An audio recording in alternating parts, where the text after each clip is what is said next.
খোসা ভাজা হবে, কুমড়োর খোসা, লাউয়ের খোসা আর আলুর খোসা ঝিরি ঝিরি করে কেটে রেখে দিয়েছি। সরষের তেল দিচ্ছি, সরষের তেল গরম হয়ে গেলে কালো জিরে, সাদা জিরে আর শুকনো লঙ্কার তড়কা দেবো।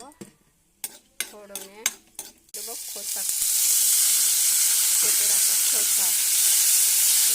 সবজিটা ভালো করে ভেজে নিয়ে নুন আর হলুদ ঢাকা দিয়ে সবজিটা ভেজে নেব। ঢাকাটা খুলে নেব, একটু নেড়ে চেড়ে ভালো করে ভেজে নেব। ভালো করে ভেজে নেব। সব ভাজা হয়ে গেছে, মাঝখানটা একটু ফাঁকা করে নেব। তেল দিয়ে দেবো, হয়ে গেছে। এবার রেখে দেবো, দিয়ে দেবো গুঁড়ো করা নিম পাতা করে ভেজে নেব। নিম পাতাটা ভালো করে নেড়ে, নিম পাতা দিয়ে খোসা ভাজা রেডি হয়ে গেল।